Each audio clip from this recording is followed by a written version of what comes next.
Les amis, c'est une joie de vous retrouver depuis la commune de Sainte-Rose, précisément au port maritime Pierre-la-Gourgue. Vous pouvez voir, je vous offre le panorama. Il y a les petits voiliers, les moyens, les pirogues, anciennes et modernes. Il y a la baie qui est visible au loin là-bas, sur la gauche là-bas. Ensuite, les rochers qui font frontière entre la terre et l'eau de l'océan Indien. Et c'était un lieu de bataille où vous pouvez apprécier les vestiges, les canons et guerres passées qui sont restés là sur les lieux. Et donc, je vais pouvoir m'asseoir sur l'un de ces canons et puis procéder à la livraison spirituelle du jour, car le Saint-Esprit a toujours quelque chose. La Bible déclare que Dieu fait toujours une nouvelle chose. Bien-aimé dans le Seigneur, je viens de publier un ouvrage intitulé Autopsie de la foi. Deux points. La foi n'est pas la prière, ni le jeûne, ni le chant. Mais attention, je n'ai pas dit que quelqu'un ne peut plus prier, que quelqu'un ne peut plus jeûner, que quelqu'un ne peut plus chanter. Non. J'ai voulu simplement mettre un peu d'ordre dans notre marche chrétienne, faite de beaucoup et pour beaucoup d'échecs, du fait de la mauvaise compréhension des Écritures. Donc j'ai voulu apporter plus de lumière en mettant à la lumière sur la place publique le fait que nous devons arrêter à partir de maintenant la confusion, le mélange des genres, et que chacun doit savoir que la foi est une chose, la prière une autre chose, le jeûne une autre chose et le chant une autre chose. Pour preuve, même tous les dictionnaires, y compris mes Google, vous donneront une définition individuelle de chacun de ces concepts. Et donc, il y a lieu de ne plus mélanger. Je n'ai pas écrit ce livre pour dire aux gens qu'il ne faut plus prier, ni jeûner, ni chanter. Non, c'est une mise en ordre des choses, une remise en état de la pensée divine dans les ménages de tout un chacun désormais. Et je referme la parenthèse. Nous sommes tous d'accord déjà, les académiciens sont d'accord et la Bible aussi est d'accord avec mon ouvrage sur le fait que la foi n'est pas la prière, ni le jeûne, ni le chant. Et les preuves figurent dans cet ouvrage, Autopsie et de la foi. Maintenant, je voudrais te rassurer. Beaucoup de raisons peuvent expliquer les échecs dans les vies des enfants de Dieu. Et le Seigneur, les Écritures nous avertissent qu'il y a des personnes croyantes mais maudites, croyantes mais rebelles, croyantes mais entêtées, croyantes mais difficiles à enseigner, croyantes mais ne parvenant jamais à la compréhension authentique de la parole de Dieu. 2 Thessaloniciens chapitre 2, versets 9 à 12, la parole de Dieu. Donc Dieu a prévu de maudire et de jeter dans l'égarement, dans les ténèbres de l'ignorance, dans les bas-fonds des échecs de la vie, toutes les personnes qui sont rebelles, qui sont entêtées, qui sont réfractaires au progrès spirituel, qui ne veulent pas apprendre, qui ne veulent pas grandir. Ces personnes sont maudites là-bas par Dieu. 2 Thessaloniciens chapitre 2 verset 9. Mais d'ici ce merveilleux port de la marine, je voudrais te rassurer qu'il n'est pas encore trop tard, que tu peux te relever si tu me suis attentivement. Et je relève 2 points aujourd'hui très rapidement. Et si tu les suis, la Bible déclare en Jean chapitre 11 verset 40 que si tu crois, tu verras la gloire de Dieu.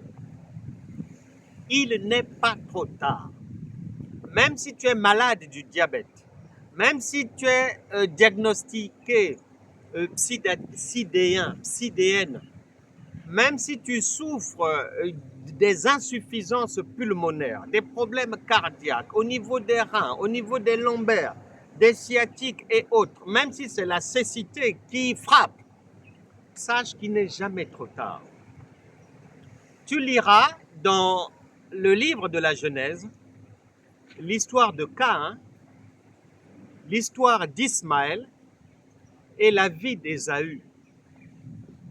Ces gens n'étaient pas prévus au programme, mais vérifie bien, ils ont tous fini par être bénis de Dieu.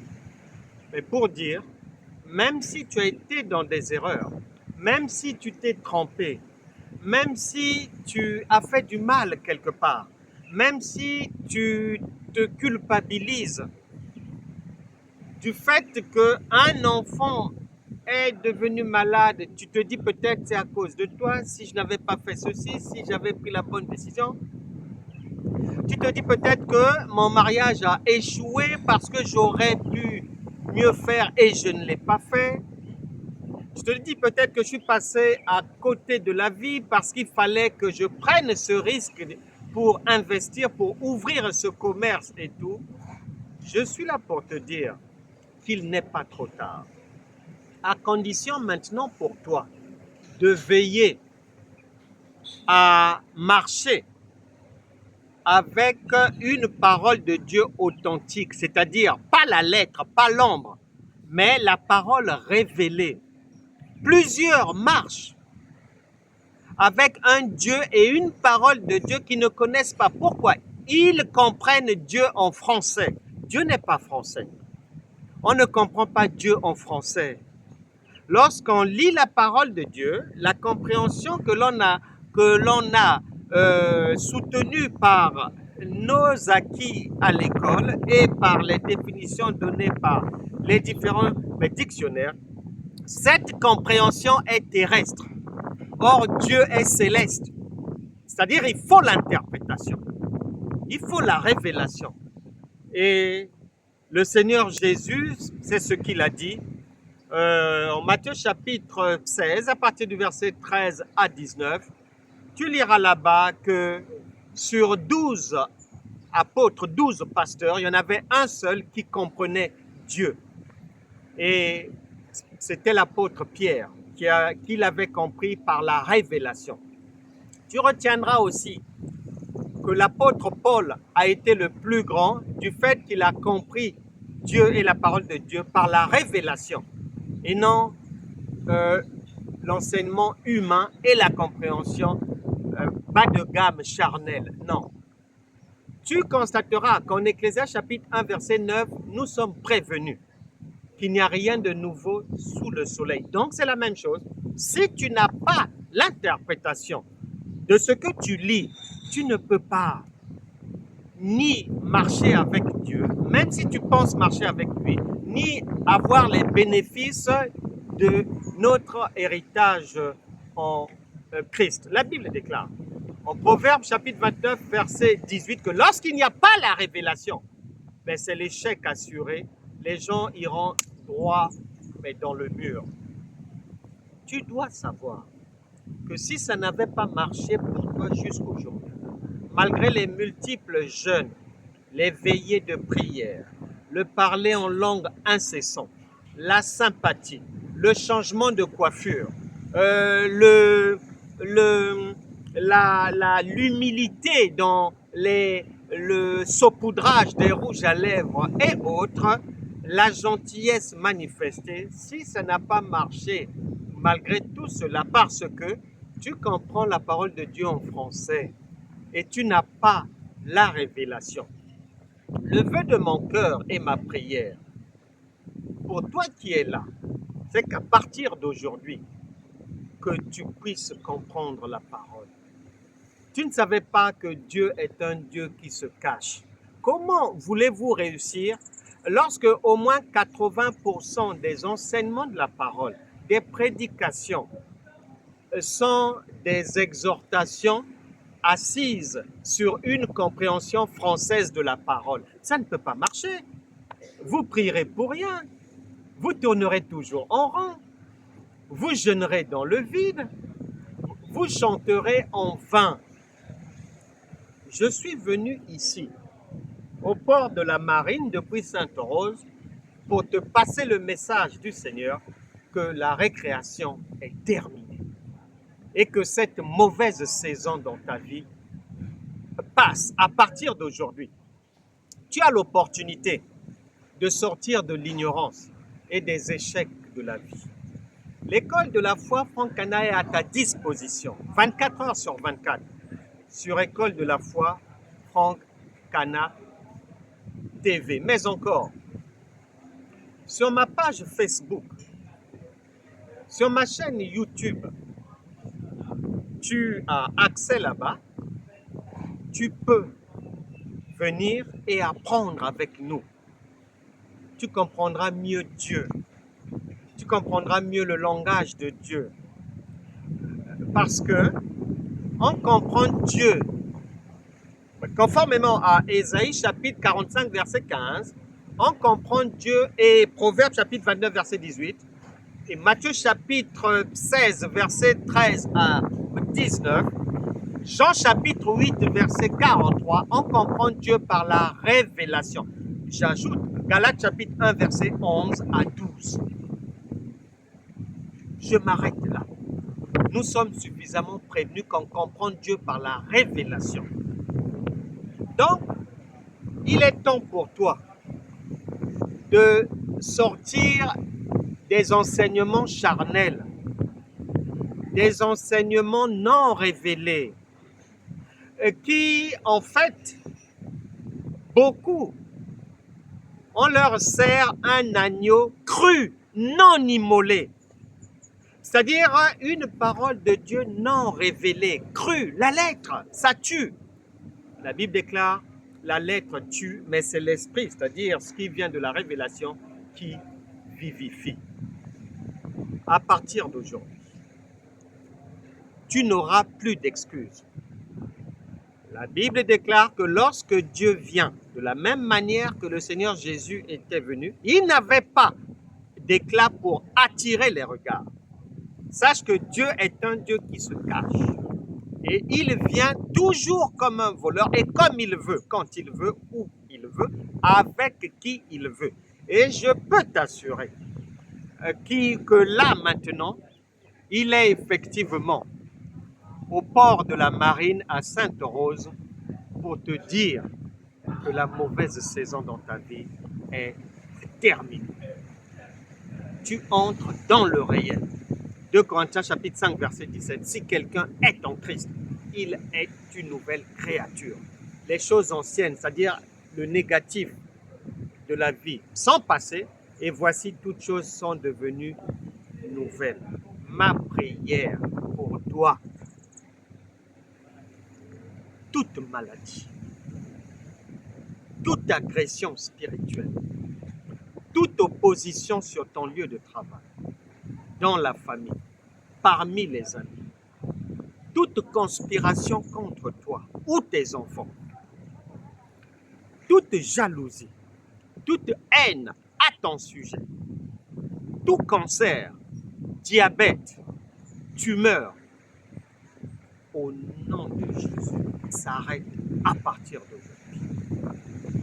Toute paralysie te quitte, les maux de tête partent, les céphalées partent.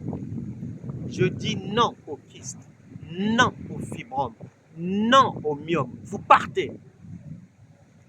Une sœur allait être opérée pour la 5e fois des fibromes. Et dans leur famille, plus de 14 personnes opérées pour le même problème. Ça va, ça vient. Les gens prient, jeûnent, mais ça revient toujours. Ça s'arrête à partir d'aujourd'hui dans ta vie. Je dis fibrome. Tu quittes la vie de ma sœur à partir d'aujourd'hui. Les mauvaises nouvelles, vous dégagez. Les bonnes nouvelles, conformément à Romains chapitre 4, verset 17, je vous appelle maintenant à visiter ma sœur, à visiter mon frère. Que Dieu vous bénisse. Et c'était votre serviteur, l'évangéliste Franck Cana, depuis le port de la Marine à Sainte-Rose, ici. Toutes mes prières sont pour vous. Que toute personne malade du cancer, et je pense à l'un de nos frères qui est à l'hôpital actuellement, que le cancer vous quitte et vous laisse libre, parce que vous avez le droit de vivre. La vie vaut la peine d'être vécue et le Seigneur est venu vous la livrer clé en main, une vie pleine d'abondance. Recevez maintenant l'abondance d'une vie agréable. Que Dieu vous bénisse, vous, vos enfants et vos familles. Mais n'oubliez pas de vous procurer l'ouvrage Autopsie de la foi sur mon adresse mail éditioncana.livre@gmail.com. Vous pouvez appeler, vous pouvez aussi vous le procurer chez mon distributeur de livres, celui qui distribue les ouvrages des éditions Cana, la Générale Librest. Vous allez sur Internet là-bas, il y a tout ce qu'il faut. Que Dieu vous bénisse. On se retrouvera très bientôt pour une prochaine livraison spirituelle. En attendant, conservez bien votre guérison, votre délivrance et la paix que vous allez maintenant expérimenter, car le royaume de Dieu, c'est la justice, la joie et la paix par le Saint-Esprit. À bientôt.